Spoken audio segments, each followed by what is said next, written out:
प्रिय विद्यार्थी, आप सभी को मेरा नमस्कार। और आज इस वीडियो में हम चर्चा करेंगे एक्यूप्रेशर के बारे में।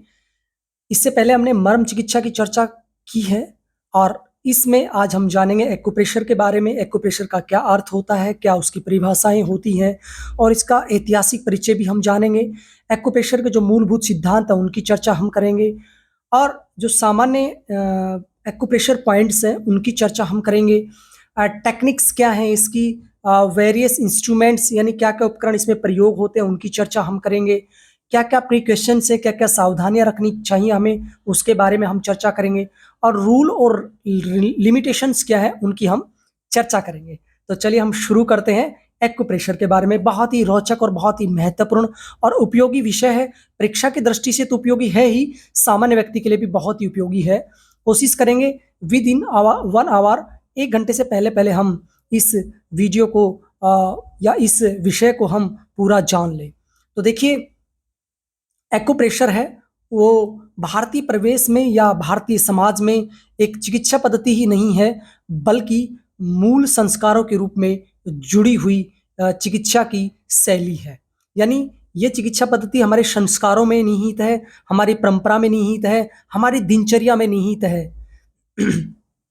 आपने देखा होगा कि महिलाएं अंगूठी पहनती है, हाथों में अंगूठी पहनती हैं, पैरों में अंगूठियां पहनती हैं, माला पहनती हैं, चूड़ियां पहनती हैं हाथों में ना। पहना दो मुझे हरी हरी चूड़ियां, सुना है गाना आपने। और पैरों में पाजेब पहने जाते हैं, है ना। छन छन बाजे मेरी पाजेब। नथ पहना जाता है, आप मुझे बताना नथ कहाँ पहना जाता है। नमस्कार करते हैं हम सब ऐसे हाथ जोड़कर, चरण स्पर्श करते हैं हम नीचे झुककर, और नंगे पैर हम चलते भी हैं, मंदिर में भी जाते हैं, खेत खलिहानों में कार्य भी करते हैं। तो ये तमाम जो बातें हैं ये कहीं ना कहीं हमारे परंपरा से जुड़ी हुई है और ये परंपरा कहीं ना कहीं एक्यूप्रेशर से भी जुड़ी हुई है, यानी इस चिकित्सा पद्धति से भी जुड़ी हुई है। यानी अनायास हमें इस चिकित्सा पद्धति का लाभ मिलता रहता है। अपने दैनिक जीवन में कुछ क्रियाकलाप हमारे ऐसे हैं, कुछ परंपराएं हमारी ऐसी हैं जिनसे ना चाहते हुए भी हमें एक्यूप्रेशर का लाभ, है ना, मिलता रहता है। तो देखिए, इसका मीनिंग क्या होता है, सबसे पहले हम ये जान लेते हैं इसका अर्थ क्या होता है। तो देखिए, एक्यूप्रेशर ये 2 शब्दों के मेल से बना है, एक्यू प्लस प्रेशर। तो एक्यू का मतलब क्या होता है, ACU, है ना, ACUPRESSUR, ये पूरा एक्यूप्रेशर है। तो ACU, एक्यू, एक्यू का मतलब होता है सही, है ना, राइट, ठीक, ठीक बिंदु पकड़ में आना चाहिए ना। और प्रेशर का मतलब क्या होता है, प्रेशर का मतलब आप सब समझते हैं, दबाव देना, है ना, प्रेशर देना, दबाव देना, है ना। तो शरीर में जो विशेष बिंदु हैं उन पर ठीक से दबाव देना, है ना, क्या कहलाता है, एक्यूप्रेशर कहलाता है ना। जो शरीर में विशेष बिंदु हैं, विशेष रिफ्लेक्ट पॉइंट हैं, उन पर ठीक से दबाव देना, सही विधि से दबाव देना क्या कहलाता है, एक्यूप्रेशर कहलाता है। शायद आप इसका अर्थ जान गए होंगे। इन जो बिंदु होते हैं ना, अलग अलग हाथों में, पैरों में, इन बिंदुओं को एक्यू बिंदु भी कहते हैं, एक्यू बिंदु या दबाव बिंदु, ठीक है। दूसरा, इन्हें प्रतिबिंब बिंदु भी कहते हैं। प्रतिबिंब केंद्र होते हैं ना, प्रतिबिंब केंद्र, यानी कहते हैं ना ये बच्चा उसका प्रतिरूप है। तो अपने शरीर में जैसे लीवर के लिए ये पॉइंट है, किडनी के लिए ये पॉइंट है, हार्ट के लिए ये पॉइंट है, तो ये प्रतिबिंब है उस पार्ट से रिलेटेड, इसलिए इनको प्रतिबिंब केंद्र कहते हैं, है ना। इसको रिफ्लेक्ट सेंटर भी कहते हैं, रिफ्लेक्ट है, रिफ्लेक्ट एक्शन, है ना। अपने रीढ़ की हड्डी है ना, स्पाइनल कोड, सेकंड ब्रेन भी कहते हैं, जो रिफ्लेक्ट कार्य करती है कई बार, क्विक एक्शन। अपने आप ही हम जो मोटर सेंसरी नर्व्स है उनका मैसेज तब ब्रेन ब्रेन तक जाता है, उससे पहले हम कई बार अपने आप हट जाते हैं, एकदम से कुछ बोल आ जाए, है ना, कुछ एकदम से पैर में कुछ जानवर काट लेते, एकदम से हम हटा लेते हैं, तो मैसेज ब्रेन तक नहीं जाता, उससे पहले ही हम अपने पैर को हटा लेते हैं। तो रिफ्लेक्ट एक्शन होता है, कौन करता है, स्पाइनल कोड। स्पाइनल कोड क्या है, हमारा सेकंड ब्रेन, जो नर्वस सिस्टम का महत्वपूर्ण पार्ट है। तो देखिए, चीन जो देश है उसमें इस चिकित्सा पद्धति को एक बड़ी पहचान मिली है, बड़ा नाम है। और हालांकि ये भारत की ही चिकित्सा पद्धति है, उसकी चर्चा हम बाद में करेंगे। तो चीन में सुई जो होती है, निडल होती है, उससे उपचार किया जाता है, जिसे एक्यूपंक्चर कहते हैं ना, क्योंकि सुई में बारीक पॉइंट होते हैं, मतलब बॉडी पे बारीक बारीक पॉइंट है, उससे सुई के द्वारा इलाज किया जाता है। और कुछ लोग सामान्यतः इसको गहरी मालिश कहते हैं। ठीक है, यानी एक गहरी जो मालिश होती है, दबाव के साथ जो मालिश की जाती है, वो भी एक एक्यूप्रेशर के साथ होती है, इसलिए इसको गहरी मालिश भी कहा जाता है। तो देखिए, मानव शरीर में नाड़ियों के विशेष केंद्रों पर दबाव, मानव शरीर में जो नाड़ियां हैं, उनके जो विशेष केंद्र हैं, उन पर दबाव दिया जाता है और ये दबाव ही एक्यूप्रेशर कहलाता है। ये भी एक इसकी डेफिनेशन है, मीनिंग और डेफिनेशन हम जान रहे हैं। डॉक्टर जेपी अग्रवाल जी भी इसकी डेफिनेशन देते हैं, बड़े प्रसिद्ध एक्यूप्रेशर चिकित्सक हुए हैं। वो बताते हैं कि यह एक्यूप्रेशर जो है वह विद्या है जिसमें शरीर के किसी बिंदु पर दबाव देकर ऊर्जा का विनिमय किया जाता है, यानी ठीक है ना, वे ऊर्जा को चालू किया जाता है, आदान प्रदान किया जाता है, ठीक है, आयात निर्यात किया जाता है ना, वो विनिमय हो जाता है, चालू हो जाता है, जो पॉइंट ब्लॉक थे वो चालू हो जाते हैं। सुश्रुत कहते हैं, महर्षि सुश्रुत हाथ पैरों में और पैरों के तलों में खासकर मरम स्थान है या एक्यूप्रेशर बिंदु बताए हैं। तो देखिए इसकी हिस्ट्री क्या है, इसका इतिहास क्या है, आपका सेकंड पॉइंट है इसका हिस्ट्री। तो मीनिंग एंड डेफिनेशन आप जान गए होंगे। हिस्ट्री मतलब, हालांकि एक्यूप्रेशर वो मूलतः भारत की ही देन है, पूरी दुनिया को हमने बताया ना कि हमारे स्वभाव में ये है, हमारे व्यवहार में ये है, हमारे दिनचर्या का हिस्सा ये है, हमारी परंपराओं का हिस्सा एक्यूप्रेशर है, जैसे हम चर्चा कर चुके हैं। आयुर्वेद में मरम चिकित्सा है, 107 पॉइंट हमने चर्चा की, तो वो भी लगभग एक्यूप्रेशर का ही काम करते हैं, है ना। सुश्रुत संहिता में, चरक संहिता में और अष्टांग हृदय में वाघ भट्ट जी बताते हैं। तो ये पूरी मरम जो चिकित्सा है, ये पूरा कहीं ना कहीं एक्यूप्रेशर से जुड़ी हुई चिकित्सा पद्धति है। और हमारे समाज में, हमारी परंपरा में जनेऊ पहना जाता है ना। तो जनेऊ का संबंध भी हमारे एक्यूप्रेशर से है। तगड़ी पहनी जाती है, तगड़ी बांधी जाती है बचपन से बच्चे को, तो वो भी एक्यूप्रेशर से कहने का रिलेटेड है। कर्ण छेदन किया जाता है ना, तो कान का छेदन भी बड़ा साइंटिफिक है। कर्ण वेदन संस्कार कहते हैं, हमारा एक संस्कार है, 16 संस्कारों में सभी का छेदन किया जाता है, चाहे वो मेल हो चाहे फीमेल हो। तो इससे कई तरह के रोगों में फायदा मिलता है, यानी हमारे ब्रेन के लिए बहुत अच्छा है, मेमोरी पावर इंक्रीज होती है ना, मन शांत रहता है, और यूरिनरी सिस्टम से रिलेटेड कई प्रॉब्लम, सेक्सुअल डिसऑर्डर है, वो ठीक होती है। इसके अतिरिक्त नासिका का छेदन किया जाता है ना, जिसमें नथ पहनी जाती है, फीमेल का अक्सर किया जाता है नासिका छेदन। तो नासिका छेदन भी काफ़ी फायदेमंद होता है, कई तरह के फायदे मिलते हैं महिलाओं को। और कुछ इसमें स्पेशल नर्व्स होती हैं, उन वो कंट्रोल होती है ना, तो कई रोगों से बचा जाता है। फिर सोने का या चांदी का कुछ यहाँ पहना जाता है ना, कानों में भी सोना चांदी पहना जाता है, तो उसका हमें बहुत बेनिफिट मिलता है। तो उससे नस का भी छेदन होता है और साथ में सोना या चांदी का प्रभाव भी हमारे शरीर पर पड़ता है। आगे हम बात करें, भारत में अनेक जो पुरातत्व विभाग ने बताया है कि ऐसे कई स्थान मिले हैं, ऐसे कई मंदिर मिले हैं, ऐसी कई जगह मिली हैं जहाँ शिलालेख मिले हैं, यानी शिलालेख जिनके ऊपर कुछ ऐसे पट्ट मिले हैं जिन पर कुछ ना कुछ लिखा हुआ है, उदेरा गया है, और मानव शरीर के अनेक पॉइंट वहाँ पर दर्शाए गए हैं। और उनमें हाथी घोड़ों के एक्यूप्रेशर पॉइंट भी दर्शाए गए हैं। इससे स्पष्ट होता है कि यह चिकित्सा पद्धति मनुष्यों पर ही नहीं बल्कि हाथी घोड़े आदि जानवरों पर भी बहुत ही उपयोगी थी। युद्ध में जो हाथी घोड़े घायल हो जाते थे, उस समय राजा महाराजाओं का शासन होता था, और उस समय युद्ध होते थे तो हाथी घोड़ों पर युद्ध होते थे, और जब वो युद्ध में घोड़े घायल हो जाते थे तो उनका एक्यूप्रेशर से ही इलाज किया जाता था। ऐसा हमारी कई शिलालेखों से पता चलता है। ऐसे ही बौद्ध परंपरा में तक्षशिला, नालंदा, विक्रमशिला आदि विश्वविद्यालय हुए हैं, उनमें इसका ज्ञान भी दिया जाता था। और बौद्ध धर्म के जो अनुयायी हैं, उन्होंने श्रीलंका, जापान, मिस्र, चीन अनेक देशों में इस परंपरा को आगे बढ़ाया। और लेकिन चीन ने इस परंपरा पर अधिक फोकस किया। देखा होगा आपने, फायान यहाँ पर यात्री आए, उन्होंने इतिहास के बारे में जाना, तो चीन के लोगों का, कई विद्वान लोग हुए हैं, उनका यहाँ पर आना हुआ और उस चीज़ों को सीख कर जाना हुआ।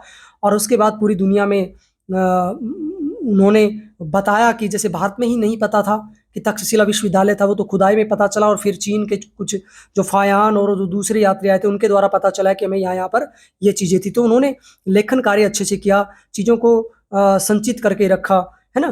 तो वर्तमान में ये चिकित्सा पद्धति चाइना में बड़ी फेमस है ना। और चाइना में इस चिकित्सा पद्धति को प्रेशर ना कह के कुछ और नामों से भी जाना जाता है अलग अलग क्षेत्र में। कहीं पर इसको एक्यूपंक्चर कहते हैं, पंक्चर लगाते हैं, बिल्कुल छोटी छोटी निडल्स होती है, सुई नहीं होती।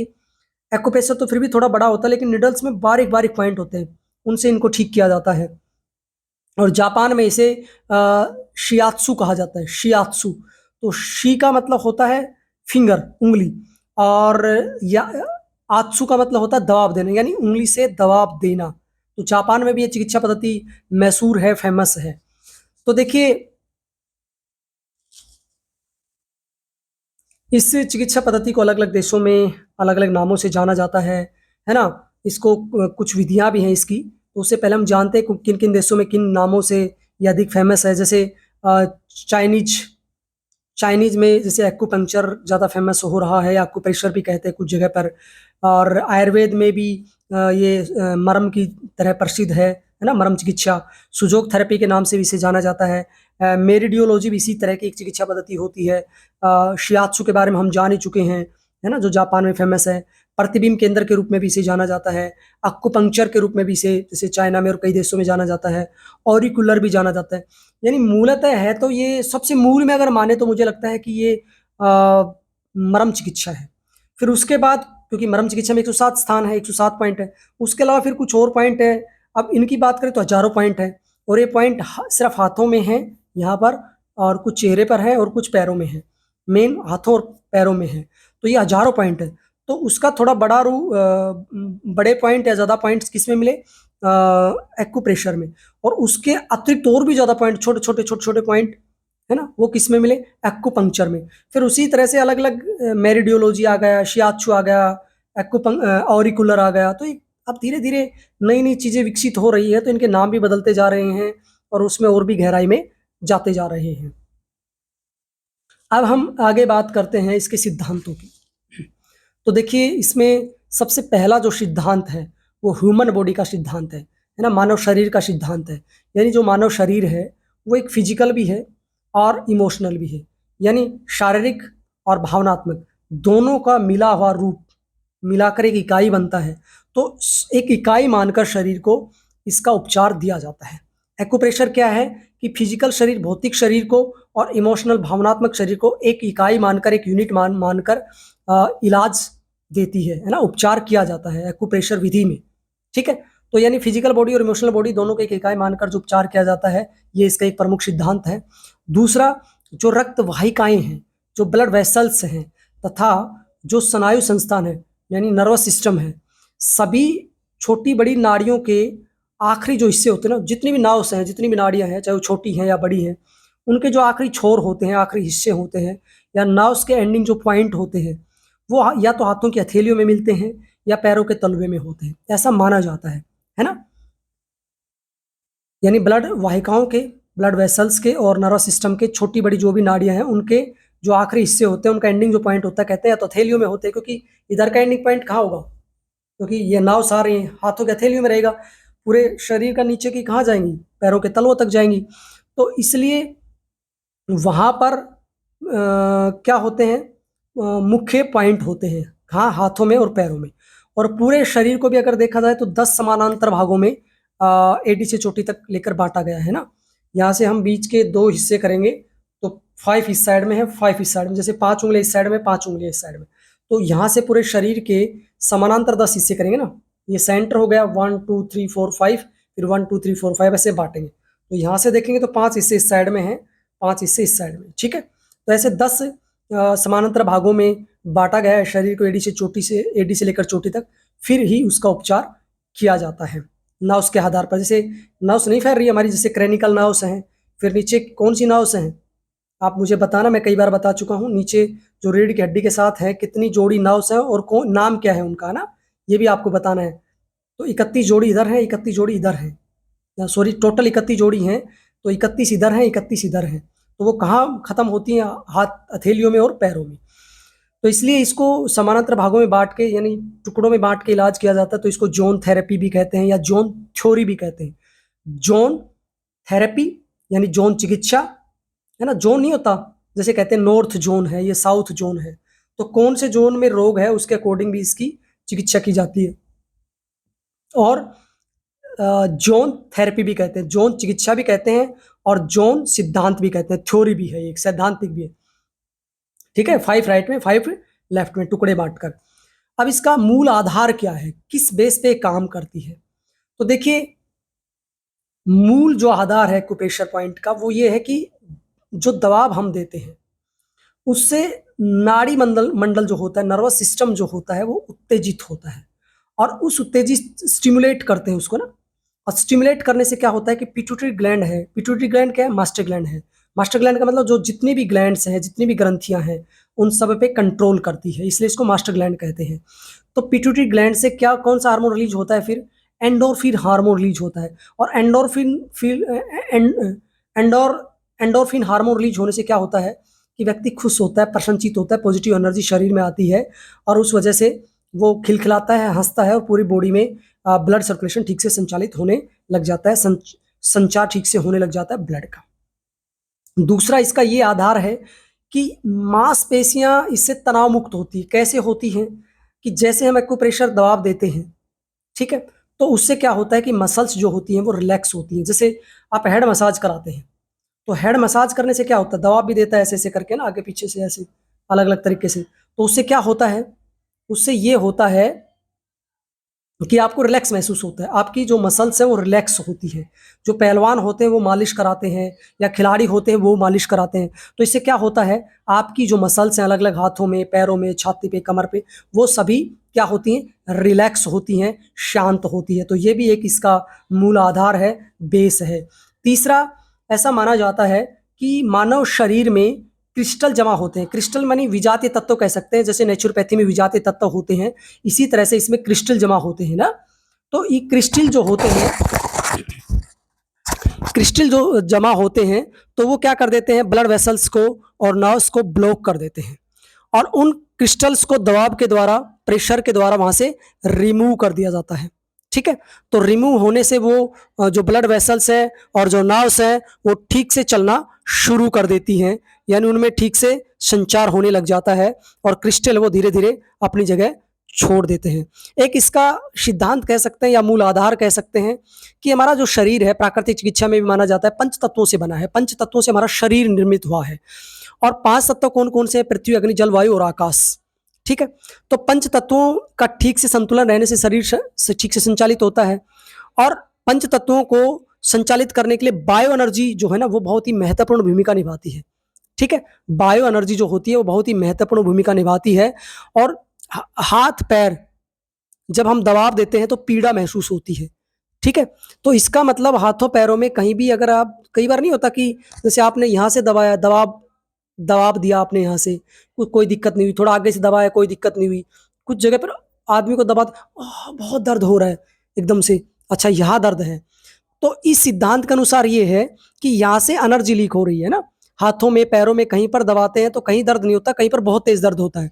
तो जहां पर तेज दर्द हो रहा है तो इसका मतलब वहां से एनर्जी लीक हो रही है। ये पंच तत्वों का सिद्धांत है, कौन सा, बायो एनर्जी सिद्धांत है। ठीक है, जैव विद्युत का सिद्धांत है।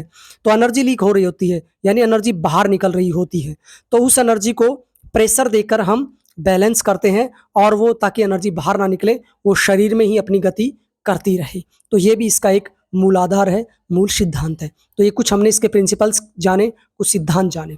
अब हम विधि जान लेते हैं कि किस विधि से एक्यूप्रेशर किया जाता है। तो देखिए, पॉइंट्स होते हैं शरीर में, मतलब हाथों में और पैरों में खासकर मुख्य रूप से होते हैं। कुछ कुछ जगह पर फेस पर भी बताया जाता है, कुछ कुछ बॉडी में अलग अलग पार्ट्स में बताते हैं, लेकिन सबसे मुख्य जो पॉइंट होते हैं वो हाथ और पैरों में होते हैं, जिन्हें प्रतिबिंब केंद्र कहते हैं। और वो प्रतिबिंब केंद्र की हम जांच कैसे करें, है ना, कि सबसे पहले तो हमें जांच करनी पड़ेगी ना प्रतिबिंब केंद्र की, कि भाई हमें रोग कहाँ है। ठीक है, हमें कौन सा रोग है और उस रोग का प्रतिबिंब केंद्र कौन सा है। ठीक है, जैसे मान लीजिए हमें किडनी की बीमारी है तो किडनी की बीमारी के लिए हाथों में कौन सा पॉइंट दबाना पड़ेगा, लीवर की बीमारी है तो कौन सा पॉइंट दबाना पड़ेगा, हार्ट की बीमारी है तो कौन सा पॉइंट दबाना पड़ेगा, हाथों में और पैरों में। ठीक है, तो पहले प्रतिबिंब केंद्र की हमें जांच करनी पड़ेगी। फिर जांच करने के बाद फिर हमें देखिए दबाव जो देना है, प्रेशर जो देना है, तो वो कितने प्रकार का होता है पहले हम ये जान लेते हैं। तो देखिए, दबाव पहले हमें धीरे धीरे देना चाहिए, एकदम से दबाव नहीं देना चाहिए, व्यक्ति मूर्छित भी हो सकता है ना, और बल्कि मरम चिकित्सा में बताया कि गलत दबाव देने से या गलत तरीके से उपचार करने से व्यक्ति की डेथ भी हो सकती है, क्योंकि मरम स्थान बहुत ही नाजुक होते हैं। तो ऐसे एक्यूप्रेशर पॉइंट भी कुछ नाजुक होते हैं। हालांकि मरम स्थान जितने नाजुक नहीं होते हैं, लेकिन फिर भी हल्का हल्का दबाव दें और धीरे धीरे फिर दबाव को हमें बढ़ाना है। इसके बाद देखिए दबाव के जो प्रकार हैं, लगभग 10 प्रकार दिए जाते हैं, नोट कर सकते हैं आप। दबाव के 10 प्रकार हैं। तो देखिए सबसे पहला जो प्रकार है सामान्य दबाव होता है ना, हल्का सा दबाव दिया, नॉर्मल, जैसे एक छोटे बच्चे का करते हैं तो उसमें हल्का दबाव देते हैं। अधेड़ उम्र का व्यक्ति है तो उसमें थोड़ा दबाव बढ़ा सकते हैं। ऐसे ही बुजुर्ग है तो उसका हल्का दबाव देते हैं। फिर धीरे धीरे, पहले दिन ये नहीं कि पूरा दबाव दे, धीरे धीरे फिर दबाव को बढ़ाया जा सकता है उसकी कैपेसिटी के अकॉर्डिंग, उसके रोग के अनुसार। तो पहले सामान्य दबाव देते हैं, नंबर 1 पॉइंट। नंबर 2 पॉइंट, 2 उंगलियों से दबाव देते हैं ना, एक उंगली के ऊपर दूसरी उंगली रख के, है ना, एक उंगली ये इससे दबाव दे रहा हूं तो इसके ऊपर मैंने दूसरी उंगली रख के दबाव दे दिया, ठीक है, 2 उंगलियों से दबाव। फिर हथेली से दबाव। कई बार ऐसा होता है कि कुछ स्थान ऐसे होते हैं कि जहां दर्द ज्यादा होता है, वहां पर हथेली से भी दबाव दिया जा सकता है। तीसरा रोटेटिंग। रोटेटिंग मतलब है ना, सर्कुलर घुमाना है, एंटी क्लॉक वाइज और क्लॉकवाइज, ठीक है, क्लॉकवाइज और एंटी क्लॉकवाइज। रोटेटिंग 2 प्रकार का होता है। वो या तो हम अंगूठे से कर सकते हैं या जिम्मी, जैसे ये पेन होता है ना, इसी तरह की जिम्मी होती है, उसे रोटेट करते हैं ना, क्लॉकवाइज और एंटी क्लॉकवाइज। तो क्लॉकवाइज बताते हैं कि अगर आपको क्लॉकवाइज करना है, जैसे घड़ी घूमती है ना यूं, क्लॉकवाइज। एंटी क्लॉकवाइज ऐसे, टिक टिक घड़ी नहीं घूमती ऐसे ऐसे। तो क्लॉकवाइज करेंगे तो कैसे करेंगे, वो ऊर्जा बढ़ाने के लिए है। जैसे ये मैं करके दिखा रहा हूं आपको, ये ऊर्जा बढ़ाने के लिए गोल गोल गोल गोल, है ना। जैसे मैं इधर से दिखाता हूं आपको, ऐसे क्लॉकवाइज, फिर एंटी क्लॉकवाइज ऐसे, ठीक है। तो ये क्लॉकवाइज और एंटी क्लॉकवाइज। क्लॉकवाइज क्या होता है, ऊर्जा बढ़ाने के लिए होता है, किसी अंग विशेष में ऊर्जा बढ़ानी हो तो क्लॉकवाइज, और ऊर्जा को घटाना हो तो एंटी क्लॉकवाइज, ठीक है। पुश एंड पुल, है ना, पुश एंड पुल। पुश का मतलब क्या होता है, खींचना और दबाना। जैसे होता है ना, यूं खींचा दबाया ना, किसी अंग को हम खींचते हैं ऐसे, खींचा फिर दबाया, खींचा दबाया, खींचा दबाया। स्टेडी एंड डीप, यानी लगातार दबाव बनाए रखना, लगातार दबाव बनाए रखना। कई बार होता है ना, लगातार दबाव बनाए रखते हैं हम ऐसे कंटिन्यू, है ना, 30 सेकेंड, 40 सेकेंड, 1 मिनट। अगला है माउटिंग। माउटिंग का मतलब होता है अंगूठे से दबाव देना, ठीक है। लाइडिंग, लाइडिंग का मतलब होता है सरकाते हुए, जिम्मी अंगूठे से दबाव देना, सरकाते हुए ना, ऐसे ऐसे सरकाते हुए, एक जगह पर नए दबाव देके थोड़ा थोड़ा दाएं बाएं दबाव देना। अगला है राबिंग, 9वां नंबर राबिंग। राबिंग का मतलब हो गया घिसते हुए किसी प्रतिबिंब के अंदर पर दबाव देना ना, घिसते हुए, घिसते हैं ना हम किसी चीज को, यूं लंबा यूं यूं रगड़ते हैं, जैसे रगड़ना टाइप में, घिसते हुए ऐसे। अगला है प्लैकिंग। प्लैकिंग मानी जैसे हम फूल तोड़ा नहीं होता, फूल तोड़ते टक, ऐसे टक तोड़ लेते, तो ऐसे इस तरह का दबाव देना, जैसे फूल तोड़ लिया हो, इस तरह से। तो ये दबाव के 10 मुख्य प्रकार थे, ठीक है। अब इसमें कौन से उपकरण यूज होते हैं, ये लिखा हुआ है ना आपकी, क्या ये तो हमने टेक्निक की चर्चा की, विधि की चर्चा की, कौन से इंस्ट्रूमेंट्स हैं, कौन से इसमें उपकरण होते हैं। तो देखिए उपकरण की हम बात करें तो एक जिम्मी होती है, जो पेन की तरह से ही होती है, ठीक है, जैसे ये है, इस तरह की जिम्मी होती है। वो भी कई प्रकार की होती है, लकड़ी की भी हो सकती है या धातु की भी हो सकती है, और उसमें भी नंबर 1 2 3 4 5 6 7 10 नंबर तक की हो सकती है ना, जिम्मी बोलते हैं उसको। उससे प्रेशर देते हैं ऐसे, है ना, अलग अलग तरीके से। इसके अतिरिक्त रोलर होता है। रोलर हैंड का भी होता है, हाथ, हाथ के लिए अलग होता है, फुट के लिए अलग होता है, स्पाइनल कॉर्ड के लिए अलग होता है, ठीक है। तीसरा आपका मसाजर होता है। मसाजर, फेस मसाजर अलग होता है, थोड़ा नाजुक होता है, हल्का होता है। फिंगर में भी एक मसाजर होता है, ऐसे ऐसे डाल के करते हैं, है ना, एक रिंग होती है, रिंग फिंगर कहते हैं उसको। और एक सिल्फ होता है, सिल्फ, SILF, सिल्फ, यानी जैसे उसको पकड़ के एक वो नहीं होता, माला जैसा होता है ऐसे, और उसको हम पीछे पीठ पे भी घुमाते हैं, छाती पे भी करते हैं ना, अपने हाथों से पकड़ के।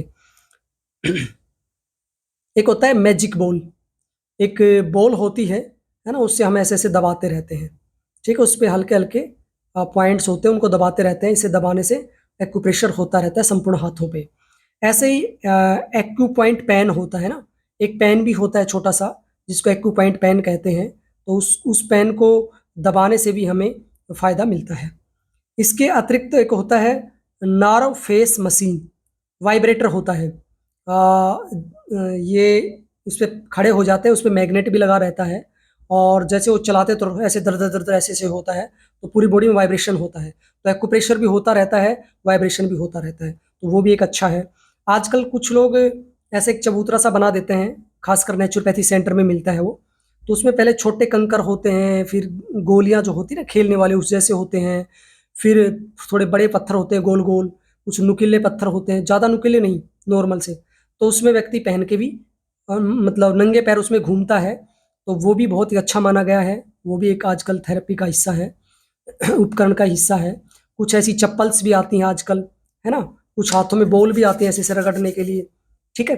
तो आजकल कई ऐसे इंस्ट्रूमेंट आ गए हैं, मैग्नेट भी उनमें होती है, एक्यूप्रेशर भी होती है, मल्टी कह सकते हैं हम उसको। आजकल पावर मैट भी आते हैं, है ना? पिरामिड टाइप के मैट जिनके ऊपर थोड़ी देर ऐसे-ऐसे आगे-पीछे पैरों को चलाते हैं, आपने देखा भी होगा।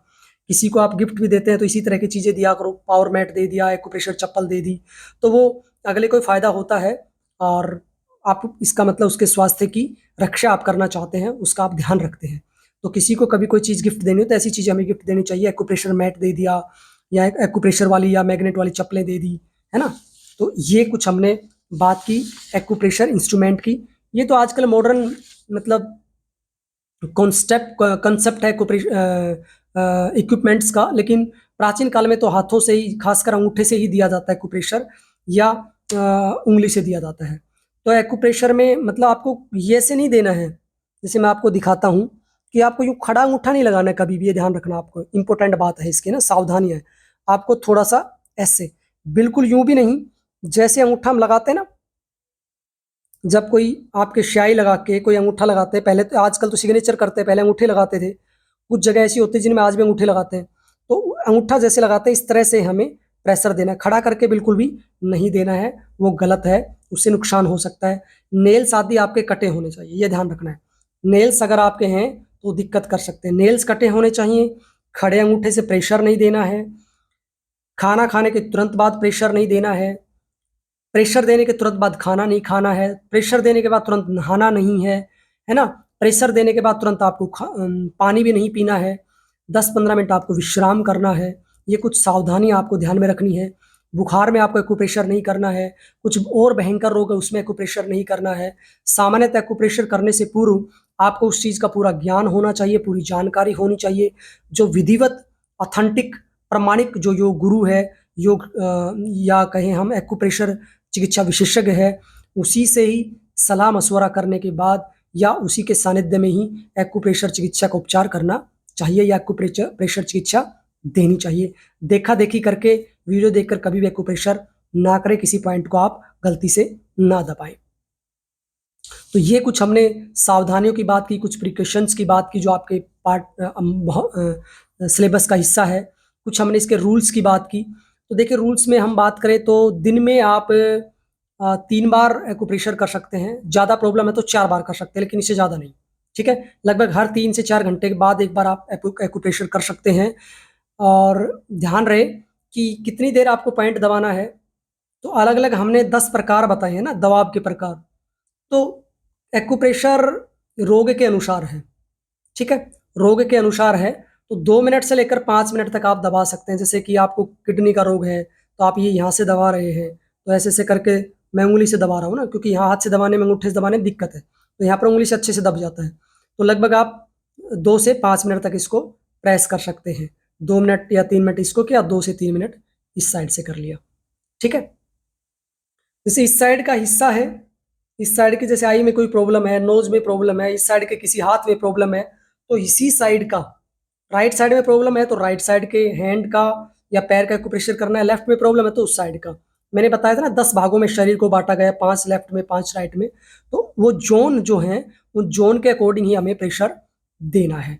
तो जो हाथों में एक्यूप्रेशर होते हैं या पॉइंट होते हैं, है ना? जैसे आँखों का पॉइंट होता है, यहाँ पर लीवर का पॉइंट है, यहाँ पर हार्ट का पॉइंट है, तो ये सारे पॉइंट या जैसे यहाँ पर है हाथों में, ऐसे ही आपके पैरों में भी मिलेंगे, ठीक है? सेम हाथों के पॉइंट लगभग पैरों में होते हैं। जैसे ऊपर का जो हिस्सा होता है ये साइनस के पॉइंट है, ठीक है? Sinus point. इससे जो साइनस होता है ना, नज़ला, जुकाम, खांसी, साइनस, तो ये ठीक होता है। और सामान्यतः ये भी कहा जाता है कि जैसे ये हिस्सा है उंगलियों का, ये हमारे ब्रेन, गर्दन से ऊपर का हिस्सा है, ठीक है। और ये जो हिस्सा है बीच का, ये हमारे गर्दन से और नाभि से नीचे तक का हिस्सा है। और जो बिल्कुल लास्ट वाला हिस्सा है, ये लगभग नाभि से नीचे का हिस्सा, पैरों तक का हिस्सा ये होता है, ऐसे है। ये अगर ऐसे हम बात करें तो ये हमारी स्पाइनल कोड जुड़ी हुई है ना, लास्ट में स्पाइनल कोड है, ये रीढ़ की हड्डी है, इस साइड में भी, लास्ट में इस साइड में। तो ऐसे हाथों में भी, दोनों में, और पैरों में भी, पैरों के जो तलवे हैं उनमें भी एक्यूप्रेशर पॉइंट होते हैं। कुछ विशेष पॉइंट होते हैं, दांत में दर्द होता है तो यहाँ हम दबाते हैं ना। इसके अतिरिक्त नॉर्मल सर दर्द है तो यहाँ दबाते हैं, भ्रकुटी के पास दोनों तरफ। और ज़्यादा सर दर्द है तो यहाँ से भी दबाते हैं, ऐसे से, ठीक है। तो ऐसे कुछ चेहरे पर भी विशेष एक्यूप्रेशर पॉइंट होते हैं, लेकिन मूलतः मुख्य रूप से हाथों और पैरों में ज़्यादा होते हैं। तो कुछ सावधानियों की बात हमने की, कितनी बार दिन में दबाना है, अधिकतम 4 बार दबाना है, कितनी देर दबाना है, 2 से 5 मिनट तक एक पॉइंट को आप दबा सकते हैं रोगी की स्थिति में। आपको गैस्ट्रिक की प्रॉब्लम है तो एक वीडियो मैंने बता रखा है, ऐसे से आप प्रेस कर सकते हैं, देखो इस विधि से, ठीक है। आपको यूरिन को अगर रोकना है तो आप चुटली उंगली की इस पॉइंट को दबा सकते हैं, ठीक है। आपके पैर अगर सो गए हैं तो कान के यहाँ से आप दबा सकते हैं नीचे से। तो ये कुछ विशेष पॉइंट है जो रियली में इंस्टेंट भी, ऐसा नहीं है कि इंस्टेंट नहीं करती, कुछ ऐसे पॉइंट जो इंस्टेंट एकदम से मतलब आपको एक्टिव करते हैं, आपके शरीर में ऊर्जा सी दौड़ जाती है। इसी प्रकार है जैसे हमारा लाइट यहाँ जल रहा है, पंखा यहाँ चल रहा है, लेकिन इसका मेन स्विच वहां पर है, उस स्विच को दबाता हूं तो ये चलता है। तो इस पंखे से संबंध किसका है, या इस लाइट से संबंध किसका, वहां पर अलग अलग पॉइंट है, लाइट का अलग पॉइंट है, पंखे का अलग है, दूसरी लाइट का अलग है, ठीक है। तो इसी प्रकार अलग अलग लीवर का अलग पॉइंट है, किडनी का अलग, और जो ठीक पॉइंट दबेगा, अब वहां पर काफी पॉइंट है, उनमें से आपने किसी पॉइंट को दबा दिया, कई बार होता है ना, हमें ध्यान नहीं होता कौन से फैन चलता है, कौन से लाइट जलती है, आपने दूसरे को दबा दिया, फिर आप देखते रहे फैन तो चला ही नहीं है, लाइट तो आई नहीं, तो फिर आप दूसरा दबाते हैं, तो इसका मतलब आपका ठीक से प्रेशर नहीं बढ़ा। तो ऐसे ही हाथ में जब आप ठीक जगह पर पॉइंट दबाते हैं तो डेफिनेटली उस ऑर्गन के ऊपर प्रभाव पड़ता है। अगर आपने ठीक से नहीं दबा दिया या आपको ठीक से पॉइंट का नहीं पता है तो उसका रिजल्ट नहीं मिलेगा, है ना। अगर ठीक से आपने बोर्ड के ऊपर पॉइंट नहीं दबाया तो आपका फैन या लाइट नहीं जलेगी, पंखा नहीं चलेगा, ठीक है। तो ऐसे ही ठीक से पॉइंट आपको पता होना चाहिए, ठीक है। तो ये हमने कुछ सावधानियों की बात की है, 3 से 4 बार है ना। आपको दिन में कर सकते हैं, लगभग 2 से 5 मिनट तक का समय है, और वो रोग के अनुसार है, पॉइंट की स्थिति के अनुसार है ना। सारी चीज़ें ध्यान में रख के ही हमें एक्यूप्रेशर करना है। इसके अतिरिक्त रोग विशेष का भी हमें ध्यान रखना है। बच्चा है तो उसका अलग ध्यान रखना है, ये नहीं कि बड़े का जितना कर रहे उतना बच्चे का भी करेंगे, तो ये भी ध्यान रखना है कि लिंग क्या है, मेल है या फीमेल है, छोटा है बड़ा है ना, अवस्था क्या है, रोग की स्थिति क्या है, इन सब बातों को ध्यान में रखते ही हमें एक्यूप्रेशर करना है। ये कुछ सावधानियों की चर्चा हमने की। लिमिटेशन क्या है इसकी, देखो सीमाएं हर चीज की होती हैं, है ना, असीम सीमाएं नहीं है इसकी। एलोपैथी है उनकी भी सीमाएं हैं, आयुर्वेद है उसकी भी सीमाएं हैं, योग की है उसकी भी सीमाएं हैं। मान लीजिए आपका एक्सीडेंट हो गया तो उसमें आप योग से क्या करेंगे, आप उसमें एक्यूप्रेशर से क्या करेंगे, उसमें आप मर्म चिकित्सा से क्या करेंगे, उसमें आप प्राणी चिकित्सा से क्या करेंगे, वहां पर हमें इंस्टेंट एलोपैथी की जरूरत होती है। ऐसे ही अगर हम एक्यूप्रेशर की मैं बात करूं तो देखिए, जिनको हृदय रोग है या कैंसर की प्रॉब्लम है या बहुत ज़्यादा हाई बीपी है या लो है, तो उस समय ये चिकित्सा की लिमिट्स हैं। हालांकि इसका एक दिन में इलाज नहीं होता है कि एक दिन हमने एक्यूप्रेशर कर लिया, ठीक है, उस समय इंस्टेंट कई बार रिलीफ मिल जाता है, लेकिन कुछ कोर्सेज होते हैं इसके भी, रोगानुसार, रोग की अवस्था के अनुसार, उसके आधार पर ही हमें लाभ मिलता है। तो बहुत ही ज़्यादा हृदय रोग है, हार्ट प्रॉब्लम है, आपको कैंसर की प्रॉब्लम है, आपको टीबी की प्रॉब्लम है, आपके शरीर में कोई टूट फूट हो गई है ना, एक्सीडेंट आदि हो गए हैं, कोई फोड़ा फुंसी निकल गया बहुत बड़ा, तो और कोई गंभीर रोग है, उन स्थितियों में एक्यूप्रेशर ज़्यादा काम नहीं करता है। ये इसकी सीमाएं हैं। तो ये हमने जाना आज एक्यूप्रेशर के बारे में, उसका सामान्य परिचय हमने जाना, उसका अर्थ हमने जाना, और इतिहास के बारे में जाना, उसके प्रिंसिपल्स या सिद्धांत जाने, और जो विभिन्न एक्यूप्रेशर पॉइंट है हाथों में कहाँ कहाँ पर, पैरों में कहाँ पर, वो सब हमने जाना। टेक्निक्स हमने जानी कि किस विधि से कैसे हमें प्रेशर देना है, और क्या क्या इंस्ट्रूमेंट्स होते हैं इस चिकित्सा पद्धति में, वो हमने जाना। और प्रिकॉशन सावधानियों को हमने जाना, क्या रूल एंड रेगुलेशन है उनको हमने जाना, लिमिटेशंस को बारे में हमने जाना, क्या क्या इसकी सीमाएं हैं। तो फिर भी मैं आपको आगाह कर रहा हूं, मैं आपको बता रहा हूं कि देखा देखी ना करें, विशेषज्ञ से सलाह लेने के बाद ही इस चिकित्सा को आप कर सकते हैं। बिना सलाह बिल्कुल भी ना करें, कोई रिस्क ना लें। परीक्षा की दृष्टि से जो बातें मैंने बताई डेफिनेटली वो आपके लिए बहुत ही उपयोगी साबित होंगी, ऐसा मेरा विश्वास है। और पूरा हमने बहुत ही बड़ा जो विषय है उसको बहुत कम शब्दों में और बहुत कम समय में समेटने की कोशिश करी है। आपको ये कैसा लगा ये वीडियो, आप मुझे ज़रूर बताइए। आज के लिए इतना ही। आप सबका बहुत बहुत धन्यवाद।